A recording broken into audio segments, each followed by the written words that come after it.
Welcome back, fellow armchair generals. This is Gamer1745 here with my continuing playthrough of Hearts of Iron 3 with Black Ice 8 and Third Reich events. Okay, we're going to continue.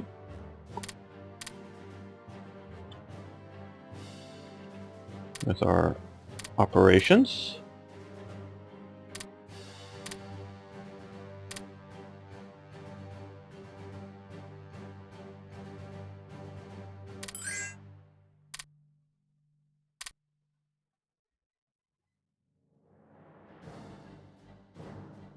Okay, they're back.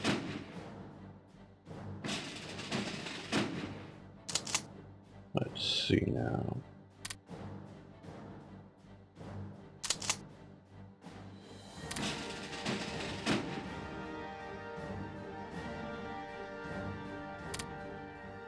Right into Tampa.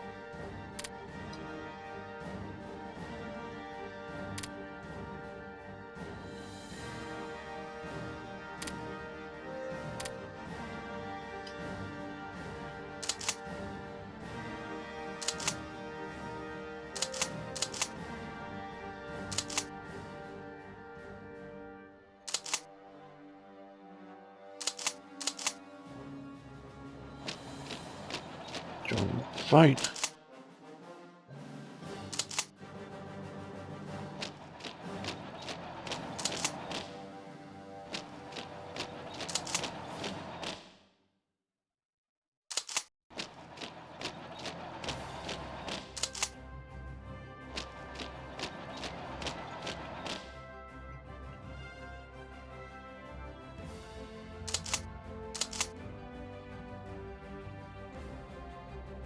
I don't think we should let them have any respite if we can help it. Oh, we should be attached to somebody. This, that's not what we want to be attached to. Okay, well, I think we're bringing up, well, eventually here. So their HQ.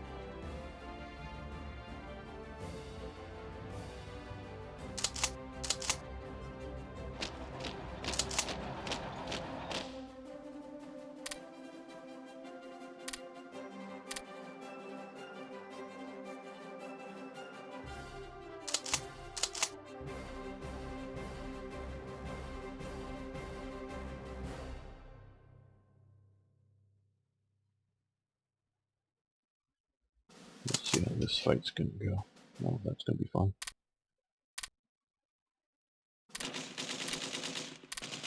Uh-oh. We're getting pounded on by everybody.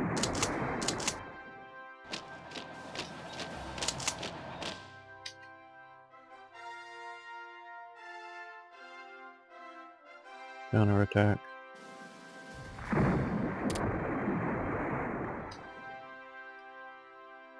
What else I need to get you guys moving?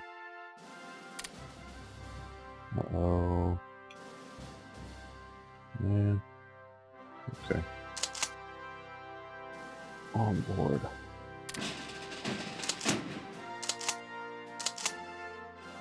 On board too. Let's move you right up to here, rebase.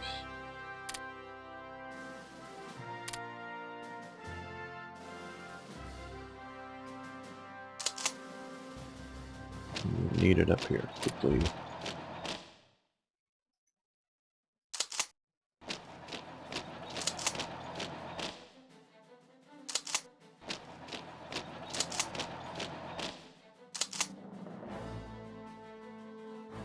How did I get... Oh man, I must have hit the wrong thing here way back when I built a mechanized regiment and a mechanized battalion. And the second one probably should have been a tank unit or something. Or whatever. Don't remember when I made that, of course.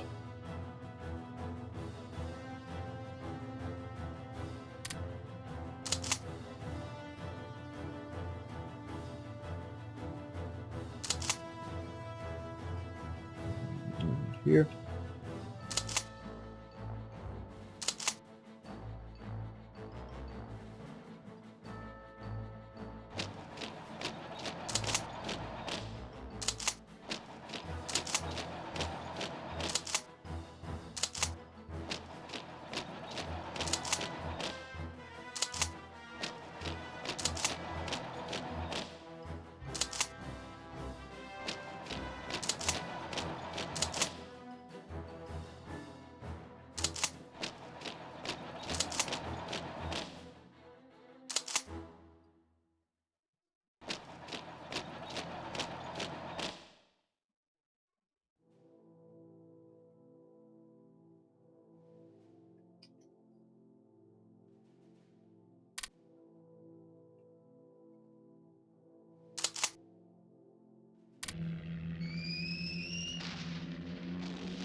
How big is that airport? Big. Okay.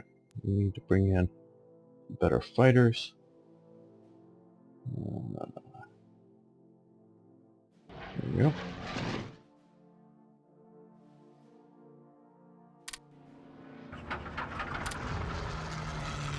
Win that air war quickly. At least this air battle.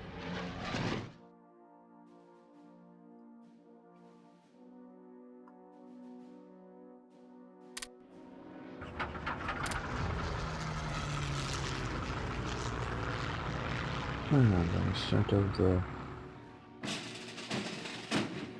these guys to become their escorts. Move all these guys.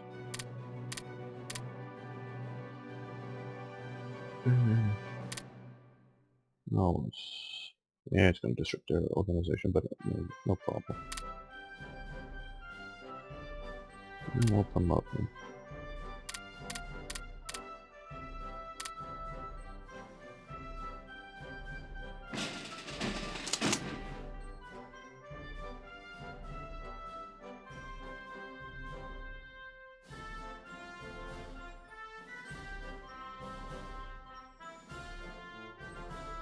They're already gone? Uh-oh. They got shifted over here. Okay, well then we'll just have to rebase.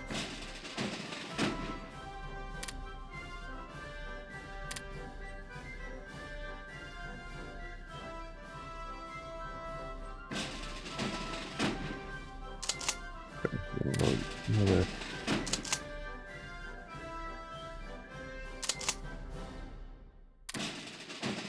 These guys were heading north.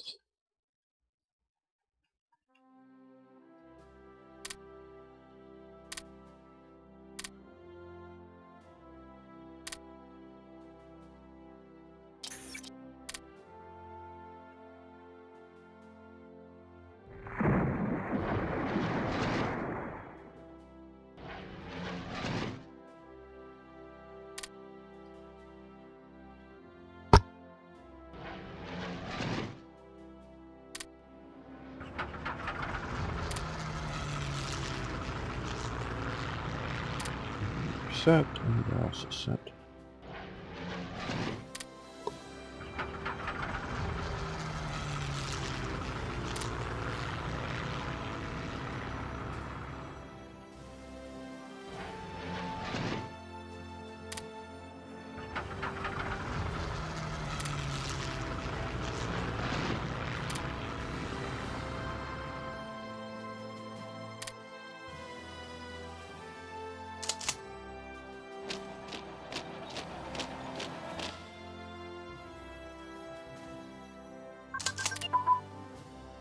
Okay, airborne assault tactics have advanced. That's nice.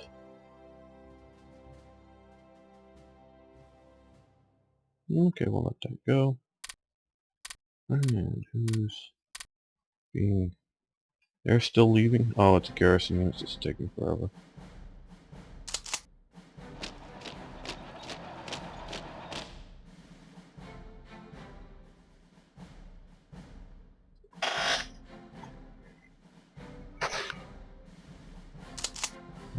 Well, I want to hold that river if I can. Coming up there, so we'll see what we can do.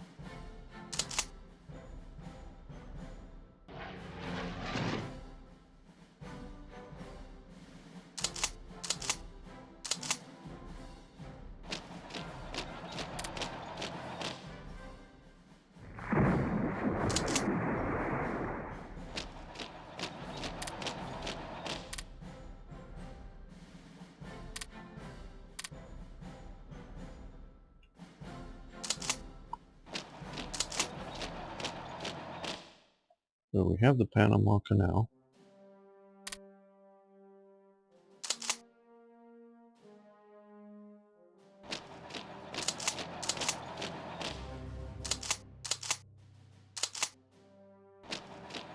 That's the shoreline.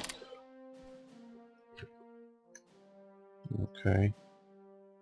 Mountains, so mountain division will help. I'll support the attack.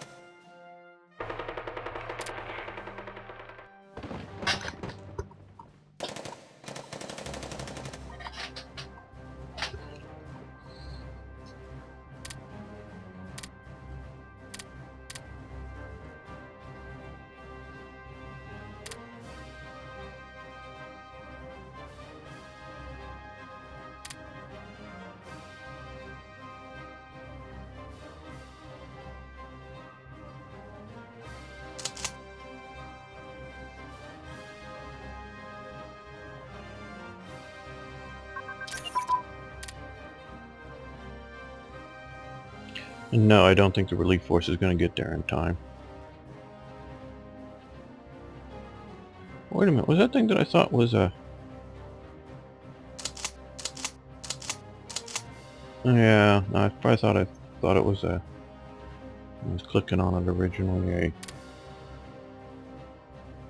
a light armor unit. Oh, defensive positions.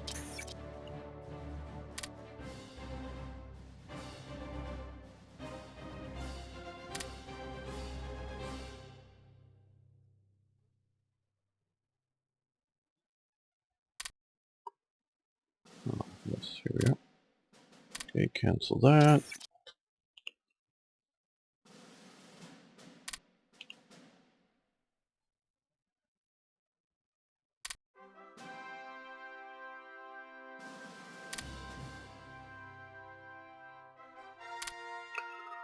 We've really pushed the technologies fairly well advanced.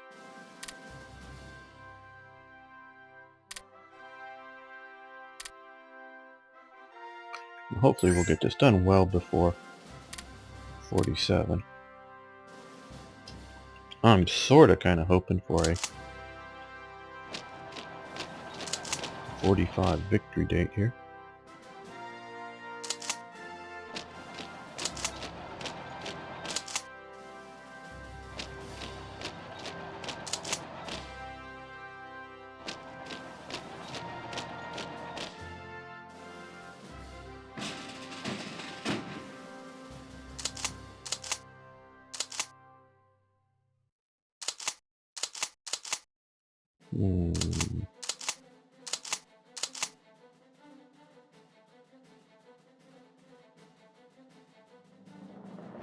Just wondering, okay, there's no more ports coming for a while, so...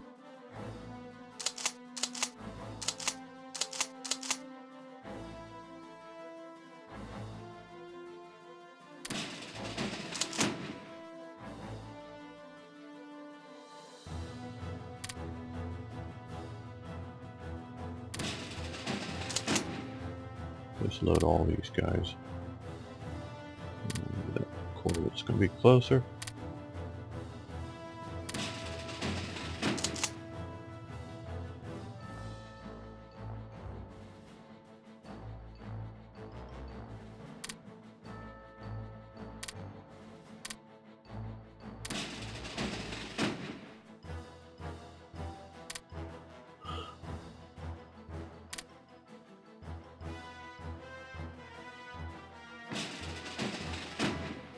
Let's do some envoy rating passively.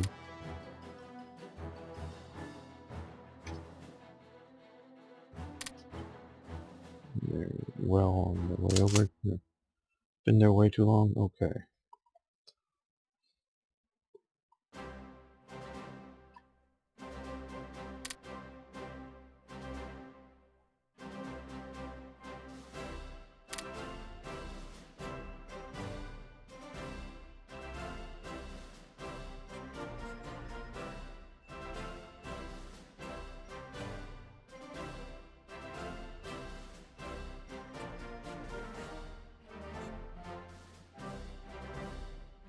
Well, let's...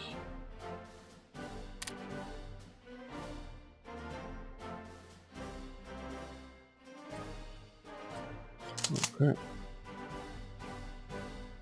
These, along with what we already have over there, will be good for the initial invasions.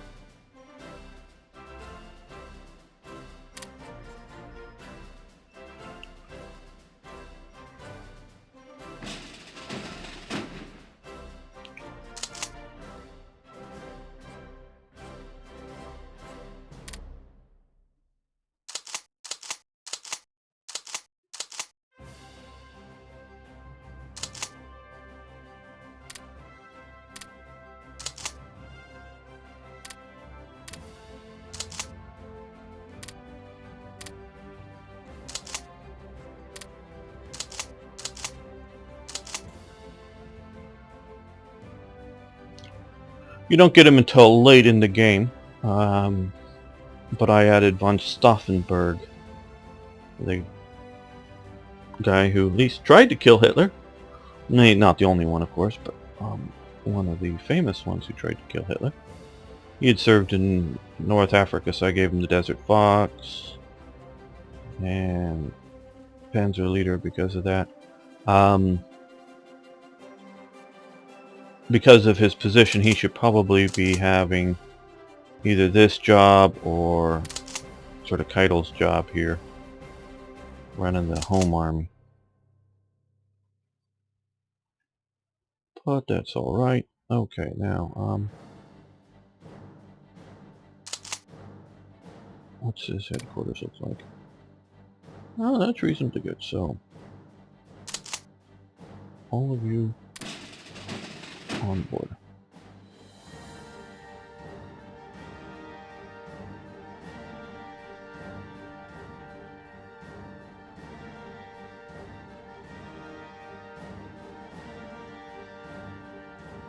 I think we're gonna go to here.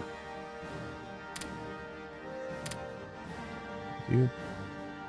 Hopefully, I mean, we have some escorts, obviously 2 pocket battleships and a light carrier, so that will deal with a few random, and this encounters won't necessarily deal with a huge force.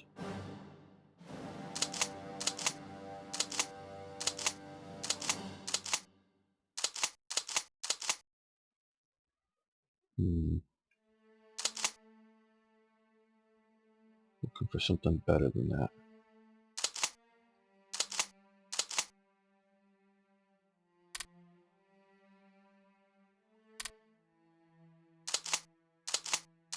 There we go, that looks like a good core. That should be up over here.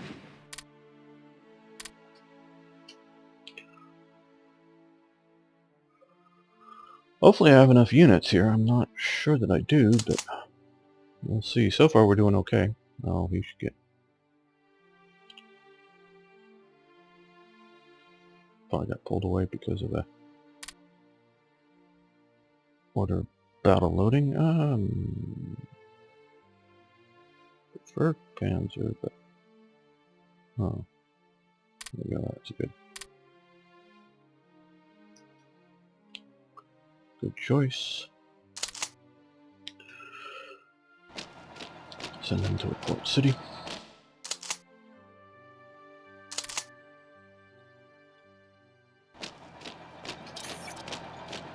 Major defeat. Uh-oh. Battle of Matamoros. Oh, shoot. And Battle of Darwin Bay. Okay, so yeah. Not unexpected, we're retreating there, but... Darwin Bay, way out here.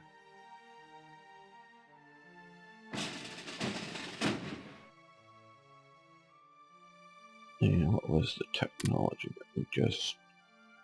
Oh. Close air support. We'll go over the ground crew for fighters.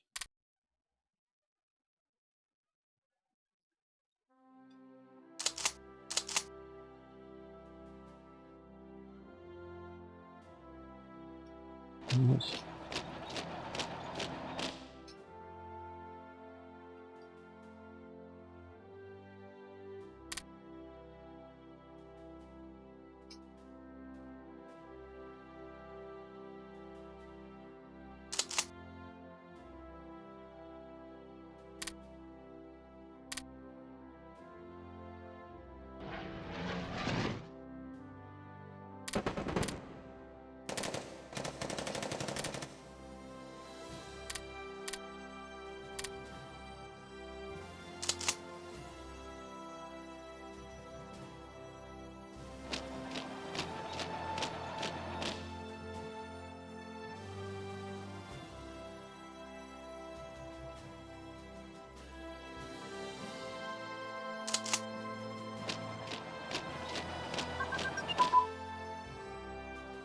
Okay, now tactics, and conquer Honduras, and conquered Mexico. That means we're going to start losing a lot of territory in Mexico, because the Americans are still there.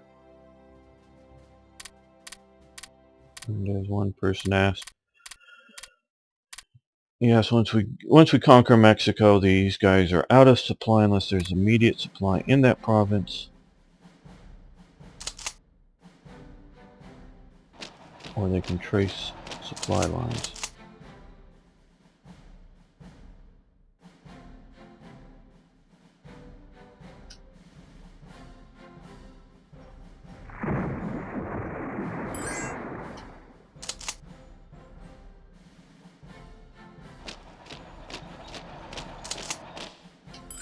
Or they could use a rest.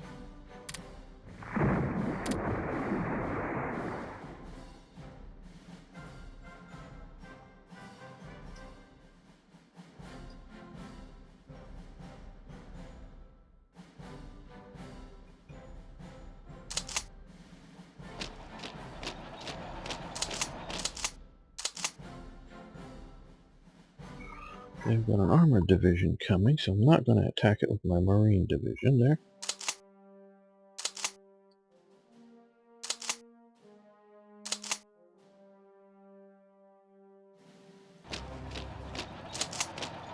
No, how are we doing? Are we supplying through Tampa?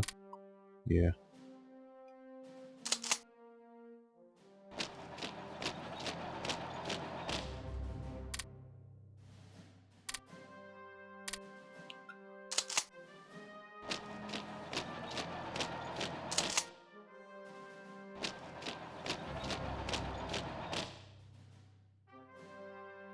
Yes, they must be panicking.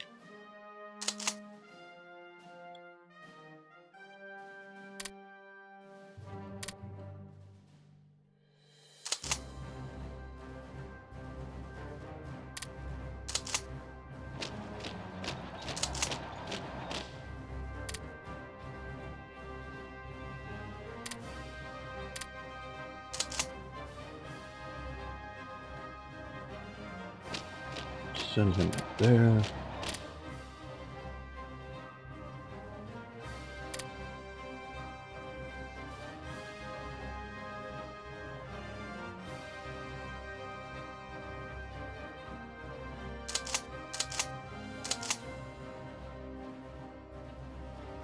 Just seeing Panama. I don't know how many of you know the history of Panama. Sort of an interesting tale. Okay, to step back even one thing. Basically, most all of Latin America was liberated by Simon Bolivar. That's why this is called Bolivia, after him. And there's Plaza de Bolivar in probably almost every country in South America. Well, Colombia was one of the countries that formed after kicking out of Spain at the end of the Napoleonic era.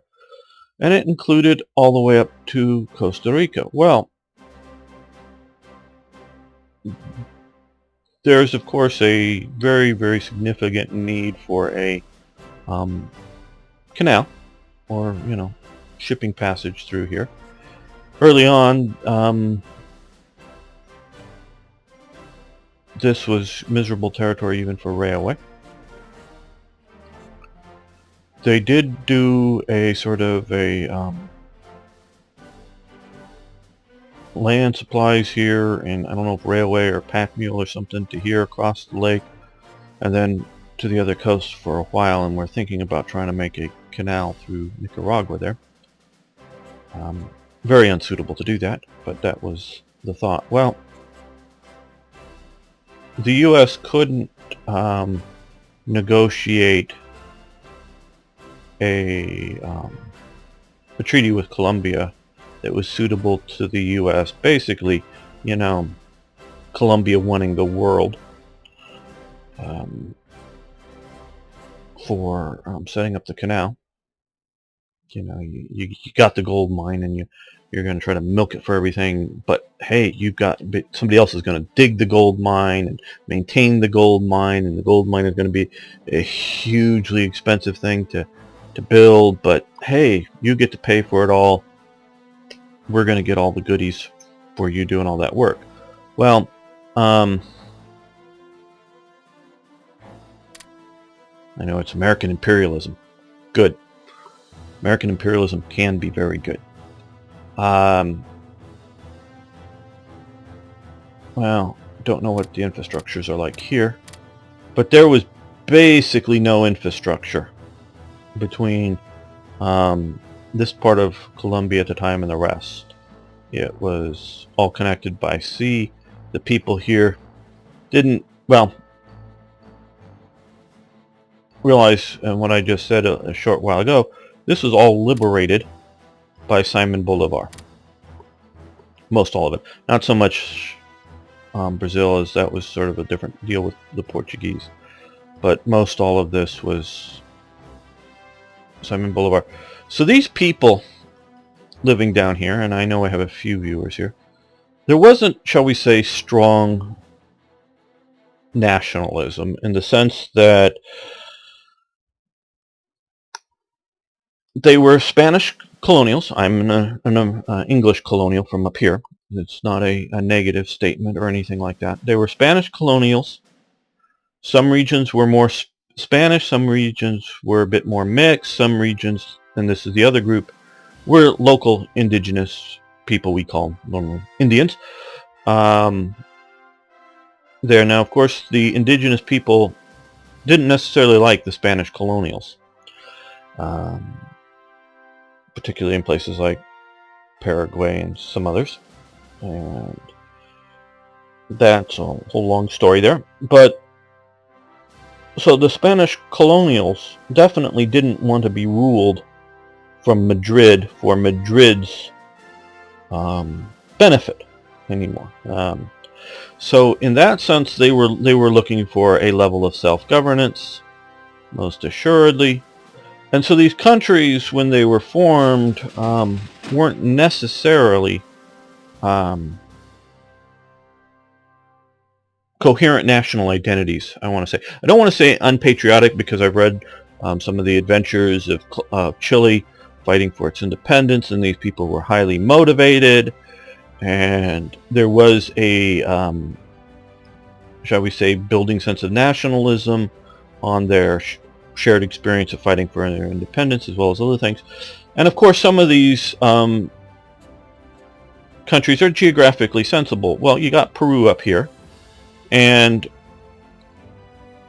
that's because of the Andes here is entirely disconnected from Argentina, and so most of the connection was Peru to sort of Madrid, or Argentina sort of to Madrid, because there were no trains, there was nothing connecting them via the land.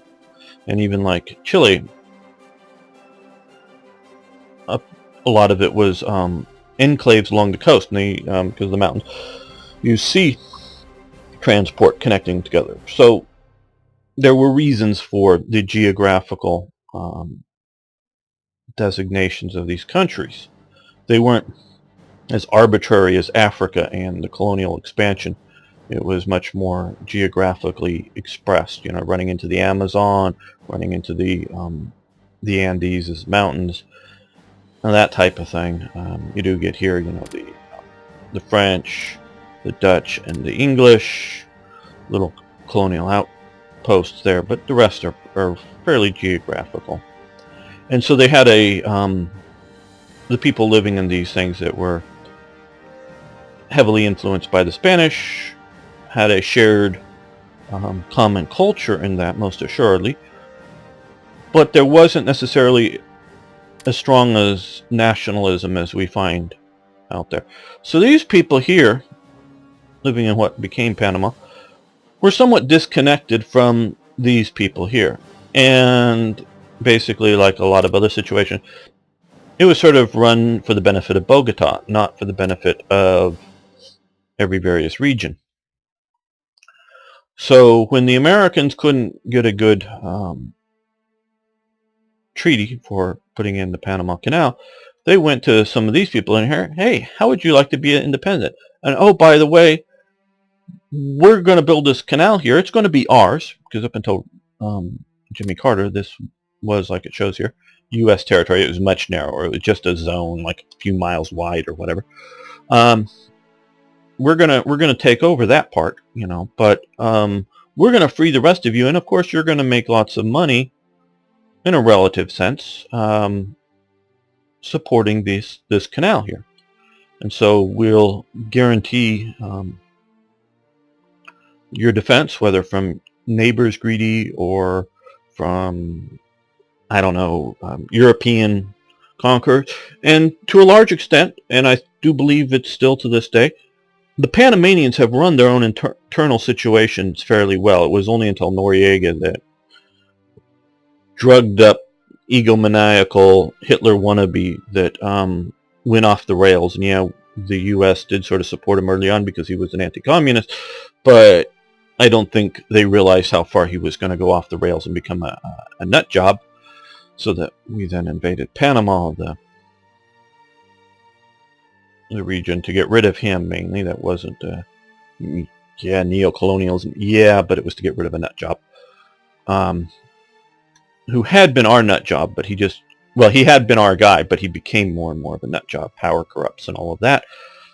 And so, for the most part, we've allowed them, even in this period of World War II, to run themselves, to self-govern themselves, so long as they didn't pose a threat to the canal for the U.S. interest.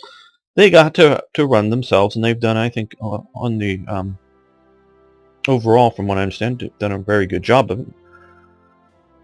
And so it's worked out. This is why I say American imperialism is a good thing. Yeah, we created this country. The people within it have been relatively free, relatively well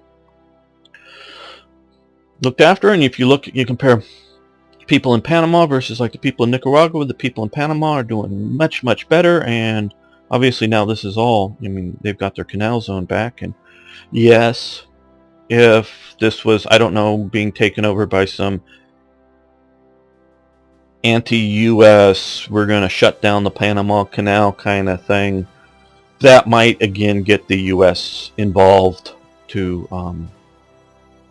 intervene. Not under Obama, but under a sensible American president, you'd be back. So long as you let the trade go through the canal and you keep that all going good, the U.S. is going to stay out of your internal affairs of Panama. So this is sort of U.S. imperialism and how it's worked. And I know imperialism has become a dirty word, and people, and of course governments, particularly governments in Latin America, don't like this because, hey, the Colombian government didn't like losing part of its country. I don't blame them for not liking it. And so the people that feel patriotic or nationalistic, or however you want to put it, to Colombia might be a little upset with America. Okay, and yeah, we are the big superpower, but you're living in our neighborhood. And so you're going to get upset with us sometimes, but really it's not a bad thing. And I would say often when the U.S. gets involved, particularly in Latin America, it turns out to being a much better thing than the alternatives. It's like Venezuela, since it's communist, not really a pseudo-revolution. It was sort of an electoral vote thing. When leftist communists, they've, to the point that they have shortages of toilet paper. Before the communists got in power, they had poor people, but they never had problems with toilet paper in the country. It wasn't fair, but see, communists wants to make it fair, make everybody poor, not have some people poor and other people okay. They want everybody to be poor. So, if you're doing okay, the U.S. isn't that bad of a meddler in your affairs, I guess would be what my point is there. And just sort of the interesting histories of that. And so Panama was created. And so, is nationalism a thing? Are Panamanians nationalistic? Or should they be anti-Panama and pro-Colombia? Or what? It's an interesting thing. Because, yes, over time, countries will develop national identities over shared experiences and events and things like that. But other than the various Indian tribes in this region, were culturally, not, to the best of my understanding, no great differences. And I'm not talking about the later Northern European immigration into Argentina or something that did sort of change Argentina a little bit. And yeah, this is cattle country because it's open flat plains, and not sure, I think they grow wine or something in Chile. But, you know, there are differences, but it's not like the differences between Swedes and Portuguese or something like that.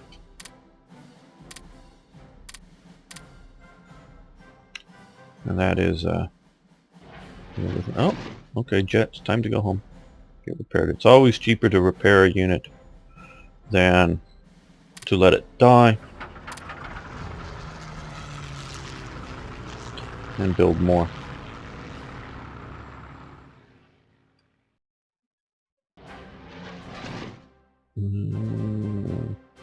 We'll send that back too somewhere. Big enough, I need 4 or larger. Yeah.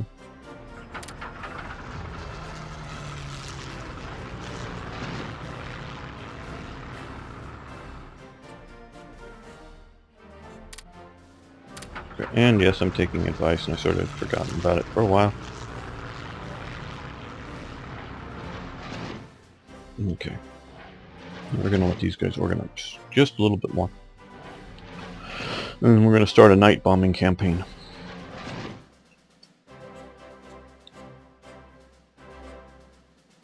Uh-oh. That is, okay. Under Hibbs is now attacking here.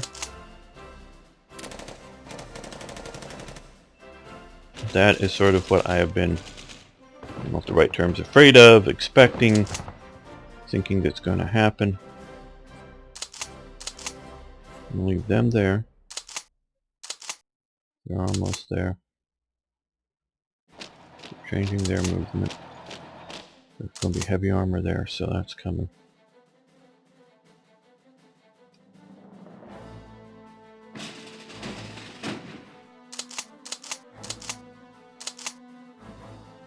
Mountain division, I don't know. That isn't very much. But by that happening down there, oh, what's here? Canadians? Ah! Okay. We've got the US coming and Canada coming down here to spank us. In Florida, they're hitting us hard with this big stack of armor here, of course. But which only means, especially Canada,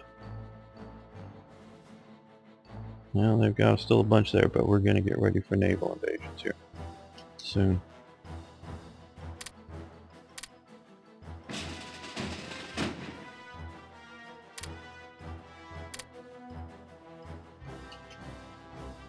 Okay, well.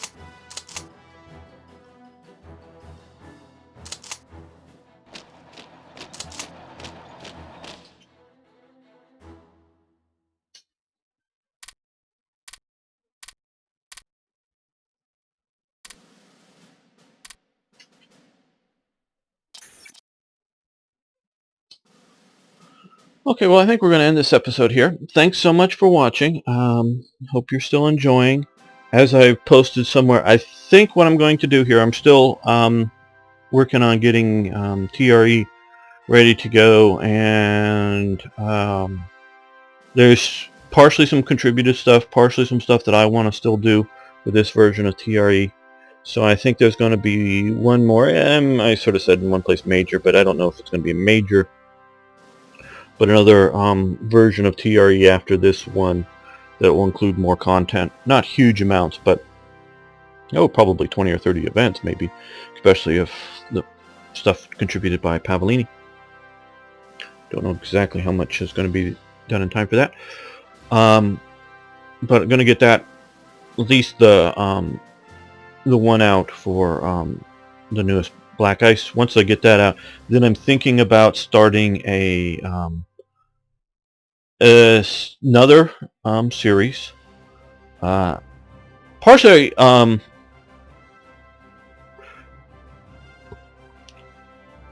bunch of you have wanted Japan or thought Japan would be a good thing, and I, generally speaking, would like to do that too. But as some of the people have commented, the sort of the AI situation out here may not be that good, and one of the comments was, well, yeah, invade the US as Japan if you want to challenge. Well,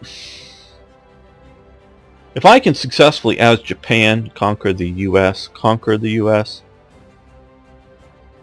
it's just broken. I'm sorry. Germany, after getting Britain and the Soviet Union and all this, yes, I think what we're doing here is a reasonable thing. I can't really foresee that unless Germany, the AI Germany, also does this and is invading from the East Coast. See, yes, now that we're doing this, if Japan could launch an invasion into California or something, support my operations, obviously we're going to be losing a lot of Mexican territory here. But, or, having them come into, there should be some ports down here. Man, these people are bad. And I'm not talking about the Black Ice team, I'm talking about the small ports, maybe Tijuana. But there should be more ports here. That Japan should, come in and support this type of an operation. That would be realistic. At this stage, that would be realistic. Oh, we have to do a party rally. Okay. At this point, yes, this would be realistic to have Japan join an invasion of the U.S. Whether a major one or just simply try to grab a port up here and, create a diversion. That would be realistically. But if you're not having, if German AI is just sitting here, and I think there is a scripted maybe German invasion of America if you've lost this much, if you're playing the Allies, but Japan, that just on its own just becomes unrealistic, sort of because of the AI, and also sort of because I want to get away from the Axis. I don't want to be thought of as a Axis specialist or whatever, because I'm not, quite honestly. I've always been fascinated by, I'm just going to end this episode, but I'm talking for a while. Always been fascinated by, because I believe it was possible, because warfare isn't always a situation of attrition. You look at the Battle of France, if you will. That was not attritional. That was a maneuver warfare or decision warfare that didn't rely upon the number of bullets, the number of men, or even to some degree the motivations of the men. It was maneuver, command and control, and strategy and tactics. That's what won it. When I say tactics, I mean how well the German tanks with radios communicated with each other, so when they encountered even an equal number of, say, French tanks or whatever, though it was never that case. It's not War Thunder where you're paired up equally. But they were able to move and shoot and communicate much better than the French were, so tactics, and then the strategy obviously is their greater maneuvers, mostly what we're doing. Just beat the French. So that is, you can have that. So I've always been fascinated, well, how could, because I think it was a realistic possibility, how could Germany have won the war? That's one of my big fascinations with Germany. It's not, I know those of you who have been watching the full series, in any way a liking for National Socialism or Nazism or whatever you want to say, or thinking that Germans just themselves are better than other people. No, it's nothing like that. It's just a fascination of what could have been done kind of thing. So that's one of the reasons why I've always been fascinated by Germany and focused first on Germany. But I'm terribly interested in all aspects of the war. And so it's not just the Axis aspects. And partially because, I don't know, starting out in 36 Yeah, we can run the clock fast. There's probably not a whole lot to do with the U.S. other than build up what you can when you can. I think they hobble it hopefully pretty well so you don't have an uber U.S. because you should be able to, if in 36 you start building ICs and you start building what you could have been built. By the time the war started, they just would have been over in a year. It just would have crushed everybody else. And so not a whole lot to do. And then once you do get going, yes, you can follow the historical path if you want, but you can just move in and crush the Germany as long as you're reasonably competent. You should be able to do it. What I think would be interesting, and this is, yes, a little bit of a sales job, is to play Britain. I have never played a full game of Britain, so you'll be watching and learning as I learn about Britain. Yeah, I've turned Britain on a couple of times and played it for a few minutes, but I've never really played it. So I'm thinking of playing Britain because obviously, basically when the general war starts with Germany, Britain's there at the start. So it's gonna you're going to be involved in the action. It's involved in the action in all theaters, whether it's Hong Kong or wherever it might be. You're going to be involved everywhere once it's going. So it's multi-front war. So that sounds interesting for a series and things. It's also, we'll see how well the German and Italian and Japanese AI do. But can Britain hold out in places like Egypt? Or will it be easy for Britain to conquer Italy? Or will it be forced to withdraw or whatever? We'll see how well that goes. That's sort of what I'm thinking is an interesting experiment with that. What I am planning on doing is not playing it with TRE installed for that primarily, as well as the other German submods. Primarily is because, as I commented, and there was a sort of why not by Maverick, why not combine my version of the 4-year plan with their version of the 4-year plan and then donate it basically to Black Ice and have it part of the Black Ice thing. Well, a simple reason why not to do it is I'm trying to get TRE out now for everyone to play it, and if we're doing this for, which I still need to do some work on that, but get this out for everybody, that would have to wait for the next version of Black Ice, which would mean another version of TRE, which, so, but the longer is, it's not so much balanced, but there's a lot of benefits with the 4-year plan from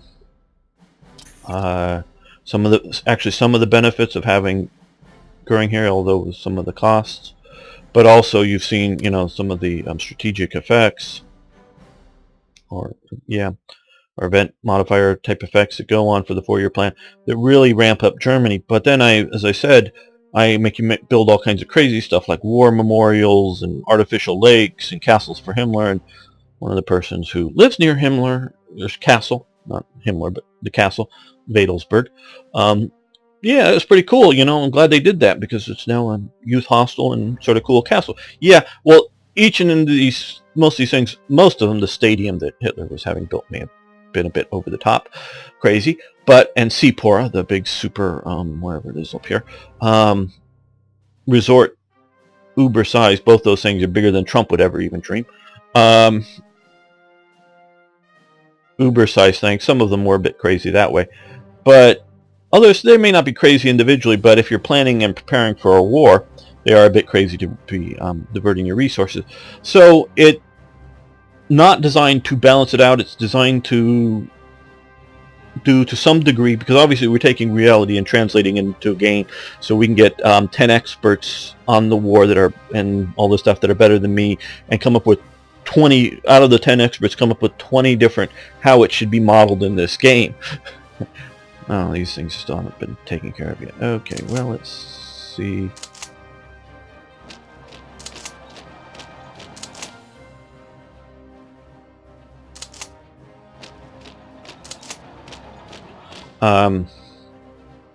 And how does it translate into the game? So we can disagree. Very well informed people can maybe agree upon all the historical facts, but disagree on how to put it into the game. So it's how my view of how to translate reality into the game is. So if you sort of pull the 4-year plan out of TRE and give it to Black Ice, without all of my extra, you got to build these kind of things, or sometimes you just have to because I know you wouldn't take them. And other times I give you a choice because there is a choice, but there's also a negative response, often in just increased dissent, is to sort of show that, oh, we've got to alleviate that, you just got to spend other monies on consumer goods. It's not really that I always think that it means people are going to be unhappy and it's going to be dissent, but it just work to lower the dissent. And that's sort of a mechanism so you can make your choices in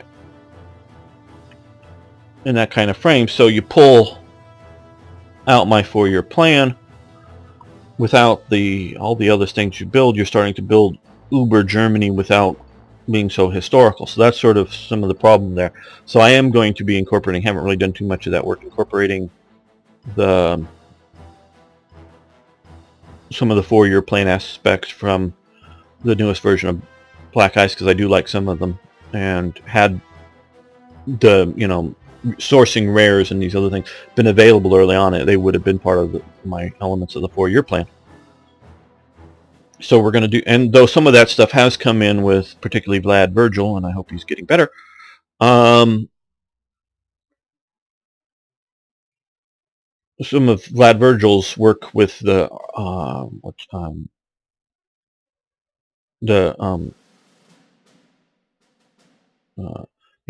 gasoline, boy, my mind is blanking, the artificial gasoline plants, and some of that stuff. So we have been modeling that in some of our more later events involving the 4-year plan, which the synthetic, that's the word I'm looking for, the synthetic gasoline plants were part of the 4-year plan, though as much of the 4-year plan also was working with commercial firms as opposed to not always government-owned enterprises. It was a mix. So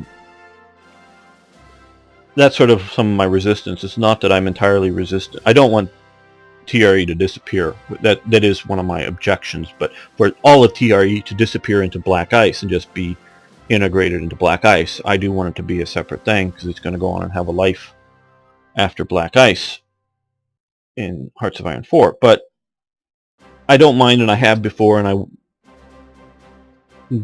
willing to do more, is donate some of elements of it when it works to Black Ice, but just pulling out a good quarter of it or something and giving it without balancing out with other things, I think is going to be a bit wrong, or not good for gameplay aspects. So with that in mind, that with all the stuff that I would make the AI as Germany do, I sort of worry about, quite honestly, I don't really know, with all the benefits that you get from TRE versus all of the costs that you get for TRE, I don't know whether Germany is stronger or weaker in total, and also that is what decisions you make and when will affect that, and I don't know how well the AI will do that, so I don't want to fight against the TRE, because I don't know whether that makes Germany stronger or weaker, so I'm not planning on having TRE installed or the other submods, German submods. What I am planning on doing is that I have some events for Britain primarily that I'm planning on pulling out and creating a sort of one-off thing that you'll see and they're not major, there's a few minor, and I think it's probably less than 10, but events for Britain. Some of the Norwegian Gold and some of these other events that'll be interesting. I'll look through and I'll pull out those for it from TRE. Some of the things you would be seeing with that. So it's just going to be, a few British events that I've made for TRE and maybe a few other things like that. but mostly not the big German stuff. So it's going to be basically, unless, and I don't know how quickly this is going to happen, but within a week or two, I'm expecting to start this new series, and it's going to start, I think, twice a week, maybe 3 times a week, but thinking 2 episodes a week until we're done with this series. I just don't think, I don't know how many viewers, maybe because there'd be a whole lot of viewers that are sort of tired of this series that would jump in and start watching another me play England. But so it may still have a large audience, but I just don't know that I have the time to do 2 of these as a daily right now, because it's, this is almost an hour now. But so it's going to be sort of a transition period. While this finishes up, we're going to continue doing daily here. 2 days a week we'll do the others, and once this is done, then we'll transition the English series over to daily. At least that's the current plans. Plans are subject to change. Somebody gives me a good reason why I should be playing the US or Japan or something else, I would consider it, or some other thing. But play as France. See if we can hold off the Germans. I don't know. But there's other good ideas, but that's sort of what we're looking at to do in the near future. And I do want to, as soon as I can, want to start playing Hearts of Iron 4 for you guys. Don't know when I can get permission to do that, but that would be good. I've been enjoying that game. So, okay. We'll see you next time. Thanks for watching. Thanks for liking the video. Please post your comments, including about what you might want to see me play for possible... Because this channel, I want to keep always something Hearts of Iron going continuously with this channel. Other things in my life has sort of gotten some of the other things that I wanted to do sort of clogged up and put on the back burner for now, as you can probably tell. But I always wanted to be doing Hearts of Iron, whether Black Ice or Hearts of Iron 4 or whatever. Something Hearts of Iron we're going to keep doing. Things like Hearts of Iron 4 and then Hearts of Iron 4 with Third Reich events come once it's out, and that kind of thing, that we may be doing multiple stuff when that comes out, but always something Hearts of Iron. But if I'm not wedded to the English, playing as England, but I do think that's probably the best choice, so long as you people want to watch it. No point in me playing something that nobody wants to watch. I mean, I can just do that for fun. I don't have to put it up there. So please comment. Thanks. See you next time.